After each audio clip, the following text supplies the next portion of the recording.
નમસ્કાર, હું આસ્થા તિવારી અને આપ જોઈ રહ્યા છો જનાદેશ ન્યૂઝ। નજર કરીએ આજના મુખ્ય સમાચારો પર। આબુ હાઈવે ગંગાસાગર ગામના પાટિયા નજીક આરટીઓ પોલીસની વાનના ટ્રક ચાલકોએ કાચ તોડ્યા છે। ટ્રક ચાલકો અને આરટીઓ પોલીસ વચ્ચે બબાલ થતા મામલો બિચકાયો છે। ટ્રક ચાલક અને આરટીઓ પોલીસ વચ્ચે મામલો બિચકાતા મામલો ઉગ્ર બન્યો હતો। આ મામલો ઉગ્ર બનતા ટ્રક ચાલકોએ આરટીઓ પોલીસની વાન ઉપર હુમલો કર્યો હતો। ટ્રક ચાલકોએ આરટીઓ પોલીસની વાનના કાચ પણ તોડ્યા હતા। આ મામલો ઉગ્ર બનતા બનાસકાંઠા આરટીઓ તેમજ સ્થાનિક પોલીસ ઘટનાસ્થળ પર આવી પહોંચી હતી।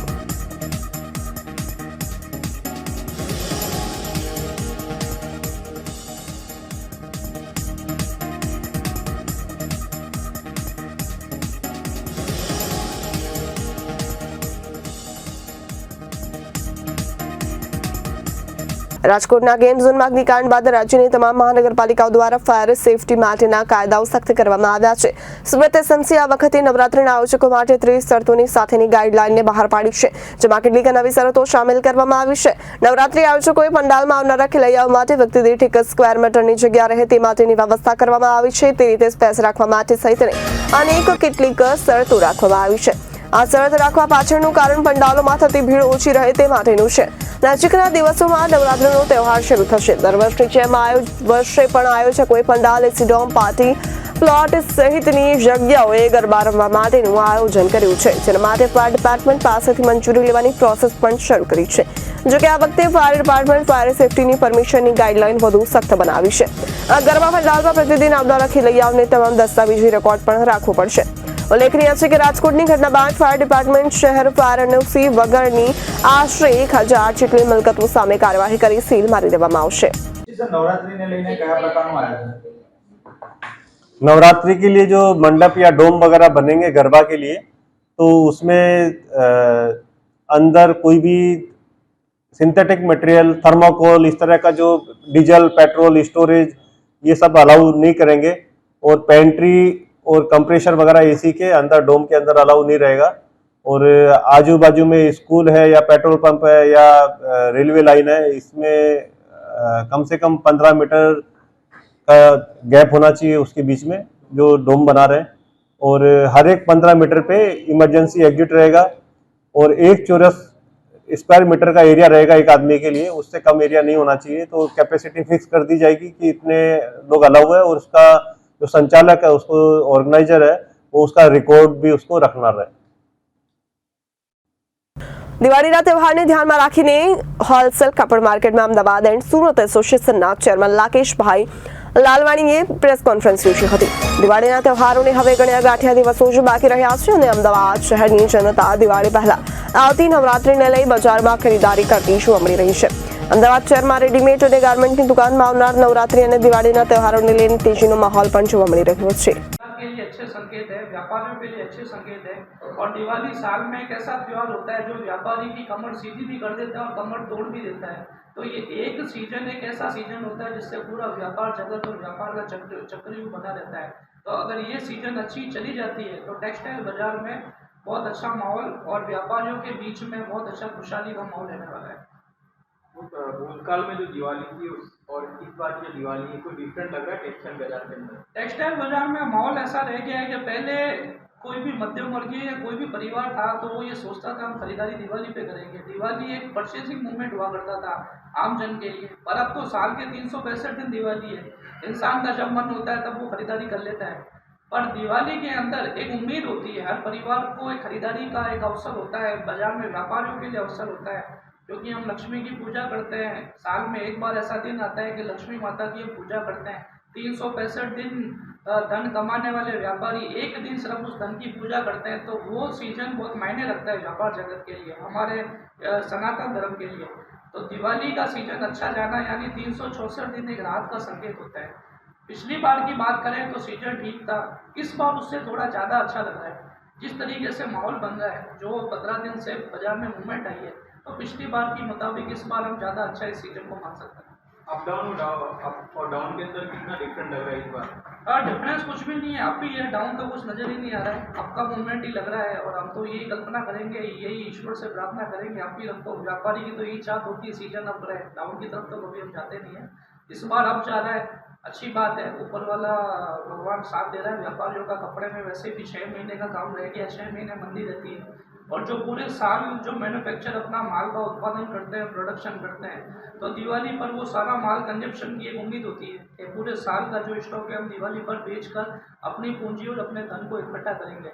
तो ये जो सीजन, ये जो साल है, पिछली बार के मुताबिक अच्छा जाने वाला है और अच्छा ही रहेगा। आगे भी आने वाले 4-5 महीने भी सीजन ही है बाजार के लिए। अहमदाबाद और सूरत में टेक्सटाइल बाजार का किस तरह से अभी ट्रेंड दिख रहा है, और सबसे ज़्यादा जो भी जैसे आप दिवाली की बात करें तो दिवाली के अंदर किस तरह से सूरत और अहमदाबाद का अपिंग और डाउनिंग देखा जाएगा? सूरत की बात करें तो सूरत फैब्रिक बनाता है, फैब्रिक मैन्युफैक्चरिंग इंडस्ट्री कहा जाता है। वही अहमदाबाद उसी फैब्रिक को रेडीमेड में कन्वर्ट करता है। एक शहर कपड़े को बना रहा है और दूसरा शहर कपड़े को क्रिएशन कर रहा है, उसको मैन्युफैक्चरिंग कर रहा है, और उसी से ही अहमदाबाद से ही कपड़ा बनकर रेडीमेड बनकर पूरे भारत के बाज़ारों में, और मैं तो कहता हूँ भारत ही नहीं विश्व के अन्य बाज़ारों में भी एक्सपोर्ट होता है। फैशन इंडस्ट्रीज़ में अहमदाबाद बॉम्बे के बाद दूसरा नाम आता है, गढ़ माना जाता है। तो अहमदाबाद में अगर गिराकी का संकेत अच्छा है, मूवमेंट अच्छा है, तो उसका लाभ सूरत को भी मिलना है। सूरत की जो व्यूवर्स है, जो फैब्रिक बनाने वाली फैक्ट्रियाँ हैं, कंपनियाँ, उनको भी इसका लाभ मिलना है। तो अहमदाबाद और सूरत दोनों एक दूसरे के सिमिलर है। एक शहर में अगर वातावरण अच्छा है तो जाहिर सी बात है दूसरे शहर में भी अच्छा होगा। जैसे राजकोट के बारे में, राजकोट की मंडी हो चाहे कोई भी मंडी हो, ये सब मंडियाँ अहमदाबाद के बाजार को लीड करती है। भारत का प्रमुख बाजार अहमदाबाद का बाजार है। यानी आपको एक उदाहरण के तौर पे समझाओ तो ये एक समुद्र है जहाँ छोटी छोटी नदियाँ आके मिलती है। तो नदियों में अगर जल का बहाव है तो समुद्र में भी होगा। राजकोट हो या जितने भी अन्य छोटे बाजार हो, वहाँ अगर खरीदारी है, भारत के शहर में अगर खरीदारी है, भारतीय लोग दिवाली सीजन को मना रहे हैं, दिवाली फेस्टिवल को मना रहे हैं, खरीदारी का माहौल कर रहे हैं, तो इसका फायदा सभी शहरों को, सभी बाजारों को मिल रहा है। और ऑनलाइन से जो व्यापार होता है उसको रिटेल व्यापारी को महंगा की उसके बाद मैं तो देश की जनता को ये बोलना चाहूँगा कि एक तो आप फोटो में देखकर जो माल खरीदते हो और एक आंखों के सामने खरीदते हो, अंतर तो दोनों में होता ही होता है। ऑनलाइन जो होती है वो एक स्क्रीन पे दिखाई गई चीज़ होती है, और ऑफलाइन जो होती है वो आप दुकान पर जाकर पसंद करके लेते हो। तो कांच में दिखने वाली चीज़ और हाथ में दिखने वाली चीज़ में फर्क तो होगा ही होगा। तो भारतीय बाजारों के जितने भी भारतीय परिवार हैं, मैं उन सभी से यही दरख्वास्त करूँगा, आप भी किसी न किसी उद्योग से जुड़े हुए होंगे, आपके परिवार में भी कोई ना कोई सदस्य ऐसा होगा जो कोई व्यापार कर रहा होगा, कोई किसी ना किसी उद्योग से जुड़ा होगा। अगर हर व्यक्ति ऑनलाइन की तरफ बढ़ेगा या ऑनलाइन कंपनियों को ही लाभ पहुंचाएगा तो आपके और हमारे घर कैसे चलेंगे। जो खरीदारी आंखों के सामने दुकान पर जाकर देखकर की जाती है, वो खरीदारी आप ऑनलाइन नहीं कर सकते। आज ऑनलाइन में कितने फ्रॉड होते हैं, दिखाया क्या जाता है, भेजा क्या जाता है, कितना लोग स्टॉक मंगा के रिटर्न भी भेजते हैं। कई बार ऑनलाइन में चीटिंग भी इतनी होती है, प्रोडक्ट दिखता कुछ और है, हाथ में आता है जब कुछ और होता है। रेट्स के भी बहुत सारे वेरिएशन होते हैं। तो ये सारी घटनाएं आपके साथ ना हो, उससे अच्छा है आप एक मोबाइल पर बैठकर खरीदारी करने से अच्छा है आपकी आसपास की दुकानों पर जाओ, अपनी आंखों से संतुष्टि से, दुकानदार से संतुष्ट होकर अपने प्रोडक्ट को खरीदो। उसमें आपकी भी संतुष्टि है, दुकानदार की भी संतुष्टि है, और हमारी देश की अर्थव्यवस्था को चलाने में भी उसका सहयोग मिलता है। सर, व्यापारी से आप कुछ संदेशा कहना चाहते हो व्यापारी लोगों को? व्यापारियों से ये कहना चाहूँगा कि तेजी मंदी व्यापार का एक पार्ट है, नफा नुकसान भी व्यापार का एक पार्ट है। कई बार व्यापारी मंदी के दौर में घबरा जाता है, सीजन में वो खुश होता है और मंदी में घबरा जाता है। साल के 12 महीने एक जैसे नहीं होते हैं। आज के समय में वर्तमान परिस्थिति ऐसी हो चुकी है कि व्यापारी और किसान में कोई अंतर नहीं है। जिस तरीके से किसान बारिश के ऊपर निर्भर है, उसी तरीके से व्यापारी भी ग्राहक के ऊपर निर्भर है। जब बरसात होती है तो किसान की फसल कटती है, खेती होती है, उसी तरह जब बाजार में खरीदारी के अवसर आते हैं तो व्यापारी को भी फायदा होता है। तो ये पार्ट ऑफ द बिजनेस है, पार्ट ऑफ द लाइफ है। तो इस चीज़ों से घबराना नहीं चाहिए। अगर आप व्यापार की गद्दी पर बैठे हो और बिजनेस करने की चाहत रखते हो तो अपने हौसलों को और अपने सोच को बड़ा लेके चलो। छोटी मोटी मंदियों से या छोटे मोटे मूवमेंटों से हमें डरना नहीं है, हमें उसका सामना करना है और एक अच्छी सीजन और एक अच्छे माहौल का इंतजार भी करना है जिससे हमें व्यापार में नुकसान ना हो, लाभ हो सके। કોલેજિયન યુવતીને યુવક સાથે અંગત પણ મારતા થઈ આંતરિક ઇજા, રક્તસ્રાવના અટકતા મોત થયું છે। પરિવારે કરી છે ન્યાયની માંગ। કોલેજમાં અભ્યાસ કરવા છતાં સંતાનો પર નજર રાખવા મજબૂર કરતો કિસ્સો સામે આવ્યો છે। જેમાં ચીખલી તાલુકામાં રહેતા કોલેજિયન યુવક અને યુવતી નવસારીની એક હોટલમાં શરીર સુખ માણવા આવ્યા। શરીર સુખ વેળાએ યુવતીને શરીરમાં આંતરિક ઈજા થતા લોહી વહેવા લાગ્યું, જે ન અટકતા સારવાર માટે હોસ્પિટલમાં ખસેડાઈ, જ્યાં તેનું સારવાર દરમિયાન મોત થયું છે. નવસારીમાં પીએમ બાદ યુવતીના મૃતદેહને ફોરેન્સિક પીએમ માટે સિવિલ હોસ્પિટલમાં લાવવામાં આવ્યા છે, જ્યાં પરિવારજનોએ હત્યાની આશંકાએ ન્યાયની માંગ કરી છે. કોલેજની જગ્યાએ હોટલમાં ગયા હતા. શીખલીની યુવતી સવારે 9 વાગ્યાથી ઘરેથી કોલેજ જાઉં છું તેમ કહીને તેના યુવક મિત્ર સાથે નવસારીની હોટલમાં આવી. તેણીનું મોત થયું. તેના જ મોબાઈલ પરથી અજાણ્યાઓએ તેણીના પિતાને જણાવ્યું કે તમારી દીકરી સિવિલ હોસ્પિટલમાં છે, પણ પિતાએ કહ્યું મારી દીકરી ચીખલી કોલેજમાં ગઈ છે. પણ તેઓએ નવસારી આવી જોયું તો દીકરી મૃત હાલતમાં હતી. પિતાએ જાણવા જોગ ફરિયાદ દાખલ કરાવી છે. મારું નામ કૃણાલ પટેલ છે. શું ઘટના બની છે, શું માંગ તમારી? ઘટના એ બની હતી કે ગઈકાલે બપોરે અમારા પર ફોન આવ્યો હતો 2:30 વાગ્યાની આસપાસ કે તમે સિવિલ હોસ્પિટલમાં આવી જાવ કરીને નવસારી. તો અમે સિવિલ હોસ્પિટલમાં ગયા તો ત્યાં અમારી બેન છે ભાવિકાબેન, એમની લાશ મળી હતી અને કોઈ જાણવા મળેલ કે કોઈ ભાર્ગવ નામનો છોકરો હતો, એ ત્યાં લાશ મૂકીને જતો રહ્યો. શું અભ્યાસ કરતી હતી ને શું માંગ છે? એ નર્સિંગના પહેલા વર્ષમાં અભ્યાસ કરતી હતી અને અમારી માંગ, અમને હત્યાની આશંકા છે અને અમને ન્યાયની માંગણી કરીએ છીએ. શું નામ તમારું? શું ઘટના બની, શું માંગ છે? હવે ઘટના એવી બની કે મેં બપોરે મારા પપ્પાનો ફોન આવ્યો કે એવી રીતના કે આવો કે બેનને થયેલું છે, સિવિલ હોસ્પિટલમાં હાજર થાવ એમ. સિવિલ હોસ્પિટલમાં ગયા, મારા પપ્પા પહેલા ગયા અને મેં સુરતથી મોડો લેટ ગયા એમ. શું કરતી હતી, કઈ રીતે બોડી મળી, શું એ હોટલમાં બોડી મળી. એ નર્સિંગ કોલેજ કરતી હતી. શું આશંકા છે તમને? હત્યા થઈ એવું આશંકા છે. ભાજપ દ્વારા સદસ્યતા અભિયાન જોરશોરથી હાથ ધરાયું છે, ત્યારે ઘર ઘરમાં જઈ ભાજપ સદસ્ય બનાવવાનું અભિયાન ચાલી રહ્યું છે. સુરતના અલગ અલગ વિસ્તારોમાં ભાજપાના કાર્યકર્તાઓ બનાવી રહ્યા છે ભાજપ સદસ્ય. પ્રધાનમંત્રીના અભિયાન અંતર્ગત ઘર ઘર ભાજપા સદસ્ય બનાવવાની કામગીરી કરવામાં આવી છે. 900 જેટલા ભાજપા સદસ્ય બનાવવા હોવાનું સામે આવ્યું છે. मेरा नाम नरपत सिंह दरबार है। मैं विश्व की सबसे बड़ी पार्टी भारतीय जनता पार्टी का सदस्य अभियान पूरे भारत में चल रहा है और केंद्र के अंदर हमारे माननीय यशस्वी प्रधानमंत्री श्रीमान नरेंद्र मोदी, जेपी नड्डा साहब और गुजरात के कैबिनेट मंत्री एवं प्रदेश अध्यक्ष CR पाटिल साहब के नेतृत्व में पूरे गुजरात के अंदर सदस्य अभियान चल रहा है। उसके तहत हम लोग घर घर जाकर के भारतीय जनता पार्टी का सदस्य बना रहे हैं। इसमें लोगों में काफ़ी उत्साह है, क्योंकि भारतीय जनता पार्टी ने 3 टर्म्स में भारत को विश्व गुरु बनाया और खूब विकास के कार्य किए हैं। उनको देखते हुए हर एक जनप्रतिनिधि का, सब जनता का यही आदेश है कि मोदी साहब का हाथ केंद्र के अंदर जितना ज़्यादा जुड़ेगी बीजेपी के साथ, उतने उनका हाथ मजबूत होगा। उसको देखते हुए घर घर हम, अभी रात का समय है, घर घर अभियान करके भारतीय जनता पार्टी के ज़्यादा से ज़्यादा सदस्य लोगों के उत्साह को देखते हुए बना रहे हैं। अभी तक कितने लोग? हमने 900 लोगों को अभी तक जोड़ चुके हैं और हमारा जो अभियान है ना, अभी पूरे घर घर तक जाने का है और सदस्य हर जैसे जैसे समय बीत रहा है, सदस्य अभियान तेजी से गतिमान बढ़ता जा रहा है और लोगों में उत्साह देखने को मिल रहा है। વડાપ્રધાન નરેન્દ્ર મોદી 3 દિવસીય અમેરિકાની મુલાકાત પૂર્ણ કરીને દિલ્હી જવા રવાના થયા છે. 2-3 બાર વિડીયો દિખા દેના.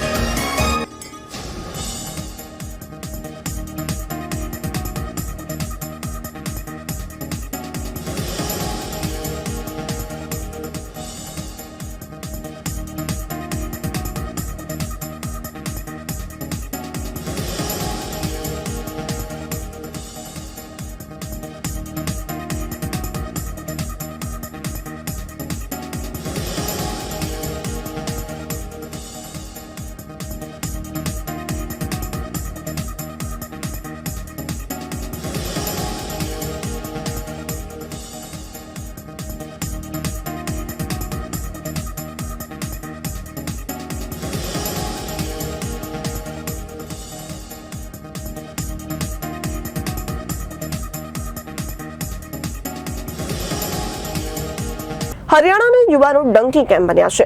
રાહુલ ગાંધીએ એક્સ પર એક वीडियो पोस्ट કર્યું. રાહુલ ગાંધી શું બોલ્યા તે જુઓ. मेरी थिंकिंग है कि देश के लोगों को मालूम होना चाहिए कि आप लोग क्या सह रहे हो, परिवारों को क्या, आपको क्या मुश्किल सहनी पड़ रही है, ये इसलिए मैं मतलब समझने आया हूँ। हम तो यही चाहते हैं आने वाले टाइम में आप प्रधानमंत्री बनो और हमारे बच्चों को कहीं नहीं जाना पड़े, यहीं हरियाणा में रहे, यहीं रोजगार मिले। जब मेरे पापा अमेरिका गए जो बोलो बोलो क्या हुआ? बट अब तो ठीक है ना पापा? मैंने कहा था मम्मी के पास जाऊंगा, आ गया। कैसे हो? गांव का सरपंच भी कोई पूछ नहीं सकता, और आप तो कहां से कहां मिलने के लिए आए।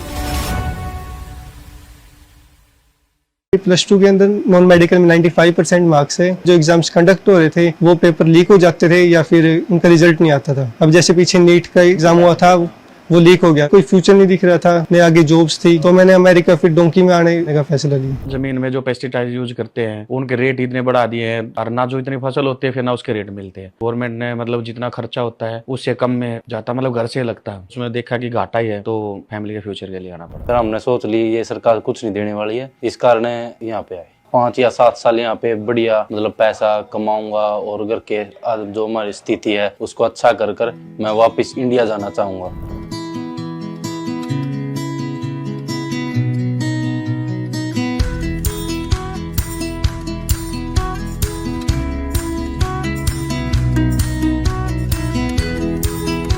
नमस्कार, कैसे हैं आप? नमस्कार। ओ स्पेशल चूरमा बना रहे हैं आप? हाँ, देख रहा हूँ। सब हरियाणा के हो? जी, मिनी हरियाणा बना दिया यहाँ पे। हरियाणा से चले तो यहाँ क्यों आए? आइडिया क्या था, मतलब सोच क्या थी यहाँ आने की? मैं भी 2 साल से ट्राई कर रहा था कि मैं भी यहाँ इंडिया से निकल जाऊँ, क्योंकि कुछ है ही नहीं था। 10-15 हज़ार में क्या होता है, एक नॉर्मल आप शहर में भी गुजारा नहीं कर सकते। सब बेरोजगार। अच्छा, यहाँ आकर आपने सही डिसीजन लिया या गलत डिसीजन लिया? ये तो सही डिसीजन है। सही डिसीजन। पिछले दशक में हालात ऐसे हो गए हैं, जो अपना अच्छे से काम कर रहा था, महंगाई इतनी हो गया, अफोर्ड नहीं कर पा रहा, और आमदनी बिल्कुल कम हो गई है। माँ बाप सब घर में वही है? माँ बाप बच्चे। जब आप वहाँ से गए तो उनको तो डर लगा होगा कि क्या कर रहा है? कौन चाहेगा कि अपने बच्चों से दूर रहे? सिचुएशन बड़ी टफ होती है, क्योंकि मेरी माँ के लिए मैं बच्चा हूँ और मेरे लिए मेरे बच्चे। खुश तो हम अपने देश में अपने लोगों के बीच में होते हैं हमेशा ही। जितने बच्चों से आप बात करोगे, अभी अपार्टमेंट्स में देखोगे, आप फील करोगे कि रहते कैसे हैं। 15-15, 20-20 बच्चे एक सिंगल बेडरूम अपार्टमेंट में। आप जाओगे तो बैग रखने की जगह नहीं है अपार्टमेंट्स में। वो सब पैसे इकट्ठे करके अपनी फैमिली को भेजते हैं ताकि हमारी फैमिली सर्वाइव कर सके। तो उसके बाद हमारे भाई साहब, उनकी हेल्प से हमने इनके पास रहे। हम जब तक हमारे पास काम नहीं था, इन्होंने काम अरेंज कराया, काम किया, जो कि $10 $11 के हिसाब से हमने एज ए लेबर काम किया। इन्होंने हमारा केस, जो हमें वकील को प्रेफर किया और उन्होंने केस सबमिट किया। उसके बाद हमें 6 से 8 महीने के लगभग वर्क परमिट मिलता है। लगभग 1 साल हमने वो काम किया, उसके बाद वर्क परमिट मिला। अच्छा, आप हरियाणा से अमेरिका आ गए। हरियाणा से आप हिंदुस्तान के किसी और स्टेट में नहीं जाने को सोचा? हर स्टेट में ऐसा ही हाल है। और जब आप वहाँ से निकलते हैं तो कोई कहता है कि ऐसा सब होगा, ऐसी तकलीफ आपको मालूम है कि डेंजर रिस्क तो मालूम है कि क्या पता हमें ना मिले। कोशिश करता है बेहतर रोजगार, बेहतर जिंदगी के लिए, क्योंकि वो कहीं ना कहीं तो मेंटली आप तैयार रहते हैं कि ऐसा कुछ होगा। सबसे ज्यादा डर आपको कब लगा इस जर्नी में? कभी डिपोर्ट लग जाए, डिपोर्टेशन का सबसे ज्यादा डर वही है। सबसे ज्यादा कौन से देश के लोग आ रहे हैं? इंडिया में से तो हरियाणा के आ रहे हैं सबसे ज्यादा। हरियाणा, पंजाब। हरियाणा में से इतने ज्यादा क्यों आ रहे हैं? पंजाब से 10 सालों में पिछले 10 सालों में कुछ बचा ही नहीं है सर। और महंगाई हो गई है, और 35-40 लाख रुपए लगा कर कोई आता है, कितना रिस्क लेकर बेहतर रोजगार के लिए, क्योंकि वहाँ पे है ही नहीं अभी।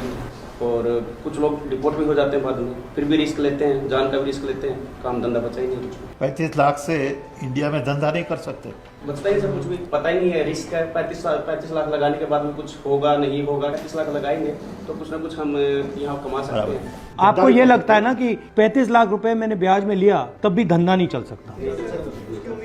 उम्मीद नहीं है। तो इस सफर में सबसे ज्यादा खुशी कब हुई? जब अमेरिका में घुसे। अमेरिका और इंडिया में आपको क्या फर्क लगता है? अब आप यहाँ रहे हो। सबसे ज्यादा फर्क ये है जी, यहाँ भेदभाव नहीं है। इंडिया में बहुत भेदभाव अब पिछले कुछ सालों से। यहाँ जातिवाद नहीं है, जैसे हम सारे इकट्ठे रह रहे हैं। अब मैं मुस्लिम हूँ, ये हिंदू है, यो कोई या कुछ नहीं है, बिल्कुल भी। हाँ सही है यहाँ। मगर अब आप क्या करना चाहते हो, कैसे करना चाहते हो, प्लान क्या है आपका? ट्रक चला के सर मैं फिलहाल तो मेरा अपना रोजगार सेट करना था मुझे, क्योंकि वहाँ पे नहीं था। अब यहाँ पे मेरा रोजगार सेट हो गया। अब कितने पैसे बन रहे हैं आपके महीने के? महीने के मैं 2 से 2.5 लाख आराम से कमा लेता हूँ, ज़्यादा कमा लेता हूँ सर। और आप ट्रक चलाते हो? जी हाँ। फ्यूचर में सर इंडिया में कुछ ऐसा होना चाहिए, कोई बढ़िया लीडर आना चाहिए जो देश के हालात बदले, रोजगार मिले लोगों को, कि महंगाई कम हो जाए, ताकि वहाँ पे जो लोग बसर कर रहे हैं उनका जीवन यापन थोड़ा सा सरल हो जाए, उनको देश से बाहर ना आना पड़े। आपका कोई स्किल हो, कोई हुनर हो आपका, तो इंडिया में उसकी रिस्पेक्ट होती है? यहाँ ज़्यादा होती है या वहाँ ज़्यादा होती है? तो यहाँ पे हर प्रोफेशन में इज्जत, हर प्रोफेशन में रिस्पेक्ट है सर। और आप अब इंडिया जा सकते हो या अभी नहीं जा सकते? कब जा पाओगे? अभी सर कोई उम्मीद नहीं है। जब ग्रीन कार्ड होगा? हाँ जी सर। वो तो 10 साल लगे, कितना साल लगेगा उसमें? अलग-अलग टाइम है सर। 10 साल 5 साल तो 10 साल 5 साल आप फैमिली को नहीं देखोगे? नहीं सर। वो आ सकते हैं या उनको भी अलाउड नहीं? नहीं सर। माता पिता को कोई मैसेज देना चाहते हो? हाँ, क्या देना चाहते हो? हम एक रिक्वेस्ट है सर, बताओ। जब भी आप जाओगे, हम सभी की वही है कि आप हमारे माँ बाप से मिलो, ठीक है? यहाँ पे हमारे भाई साहब है, हाँ, जो हमारा ख्याल रखते हैं। ये हाँ। नहीं सर, हाँ, पीछे जो बैठे हैं सर, जो हेल्प उन्होंने की है, आई थिंक नहीं कर सकते, हम भी नहीं कर सकते। ये हेल्प सब 100 यहाँ पे हमारे लिए है, आप वहाँ पे हमारे लिए तो रिलैक्स फील होगा सर। ठीक है। वहाँ पे आने हमें टाइम दिया सर, हमारे लिए बहुत बड़ी बात है। उनको भी नहीं, बहुत अच्छा लगा आपसे मिलकर। सर आपसे मिलना ही बहुत बड़ी बात है। शाबाश। बीजेपी सरकार रही तो हम नहीं जाएंगे। राहुल जी की सरकार आए, कांग्रेस सरकार आए हमारी सेंटर में भी, और हम तो आगे, हमारे भाई बहन नहीं आए यहाँ पर, उनको रोजगार अच्छा मिल जाए, नौकरी मिल जाए, कांग्रेस सरकार आ जाए तो बहुत अच्छा रोजगार मिल जाए।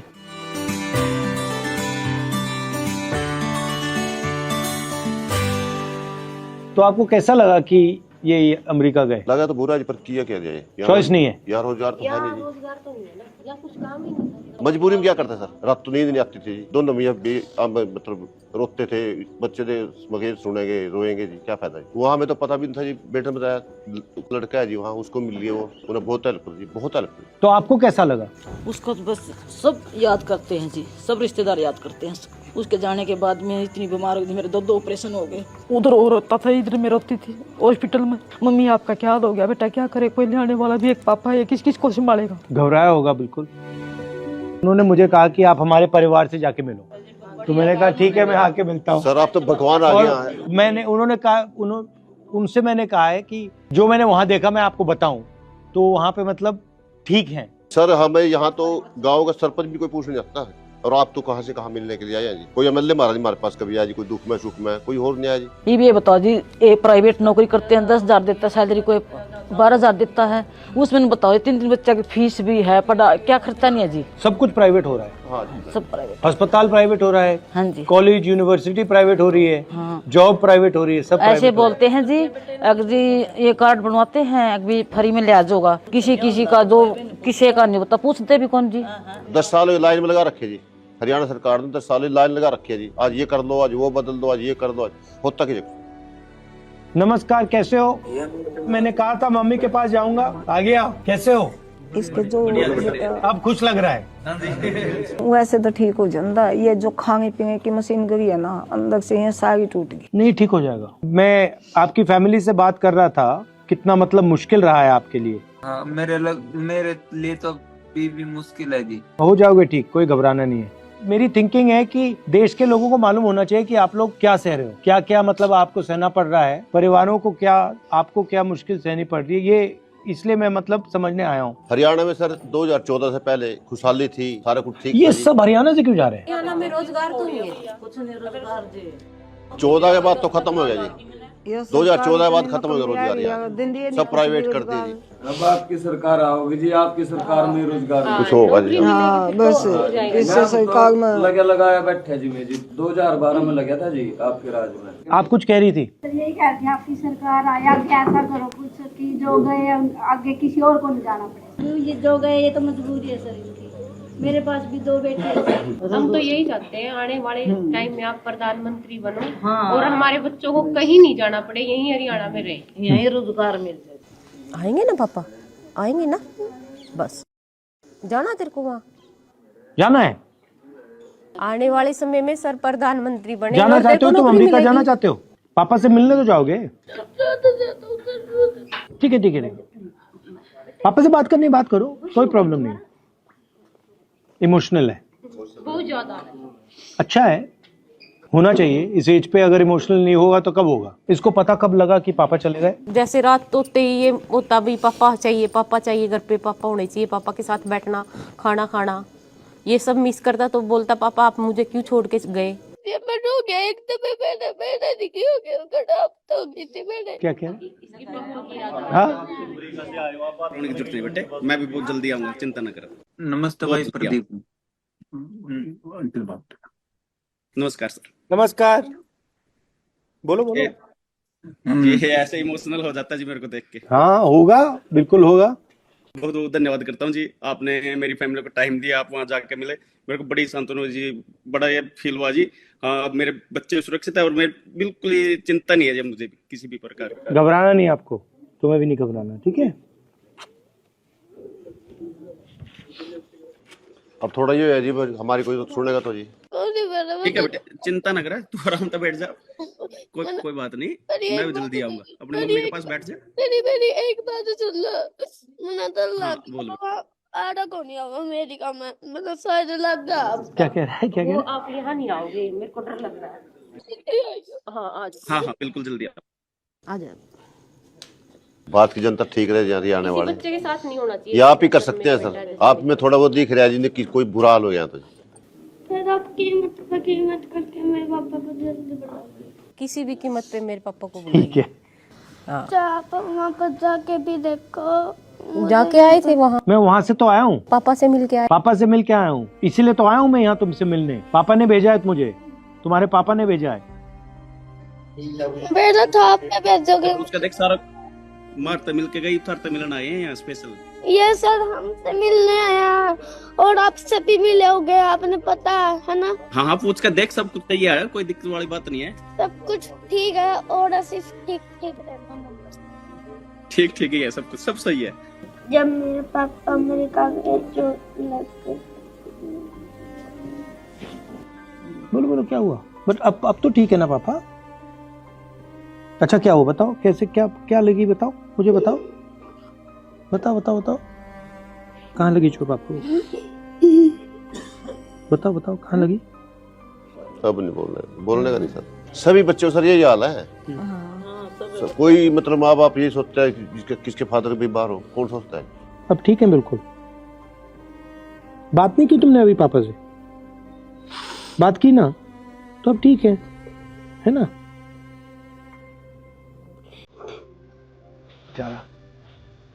आ जाओ।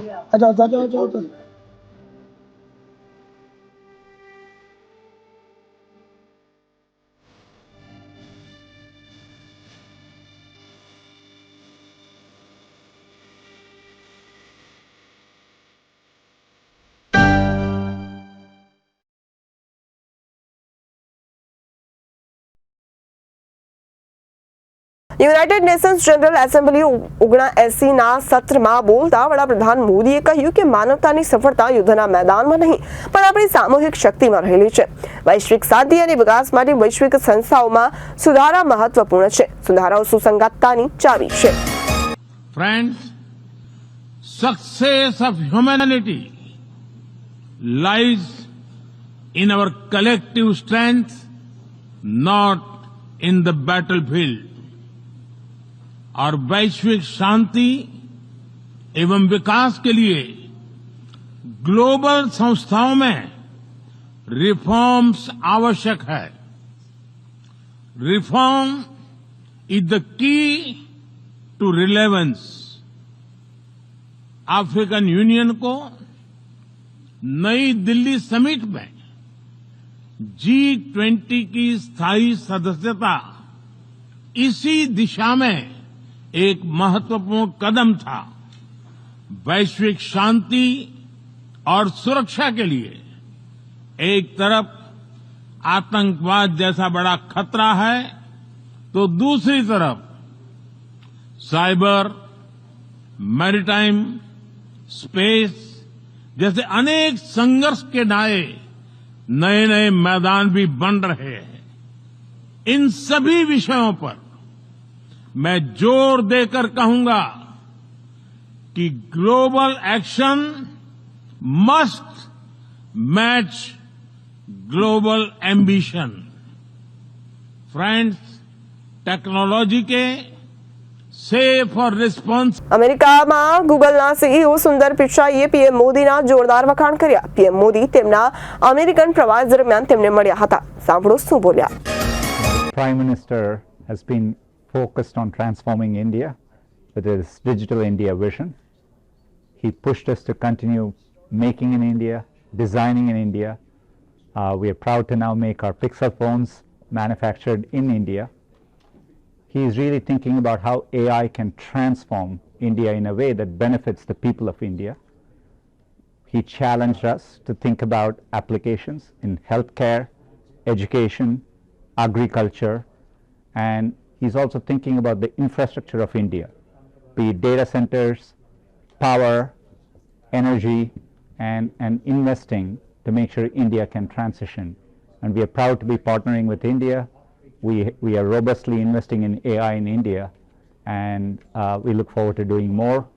We have several programs in partnership with MeitY, the Agriculture and Health Ministries, the central and state governments, and we look forward to doing more in India. He has always challenged all of us to do more for India, and now he is asking us to do the same with AI. He has a clear vision, both in terms of the opportunity that AI will create, but he wants to make sure ultimately AI is there to benefit the people of India. And he has a clear vision that it should all be in the service of people of India. આજે અમે જે ઈચ્છીએ છીએ તે અમે સરકાર દ્વારા પૂર્ણ કરાવીએ છીએ. રાહુલ ગાંધી ભાજપા પર કટાક્ષ કરતા શું બોલ્યા તે સાંભળો. आपने देखा होगा जो पहले नरेंद्र मोदी थे 56 इंच की छाती वाले,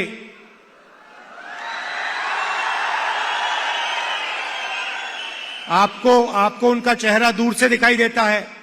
मैं तो पार्लियामेंट में उनके बिल्कुल सामने खड़ा रहता हूं, तो साफ दिखता है कि वो जो पहले नरेंद्र मोदी थे वो आज नरेंद्र मोदी नहीं बचा है. और आज जो भी विपक्ष करवाना चाहता है हम करवा देते हैं. वो कानून लाते हैं, हम उनके सामने खड़े हो जाते हैं. वो कानून पास नहीं करते हैं, नया कानून लाते हैं. તો હતા આજના મુખ્ય સમાચાર. ફરી મળીશું નવી વિગતો સાથે. ત્યાં સુધી મારી સાથે જોતા રહો જનાદેશ ન્યૂઝ. નમસ્કાર.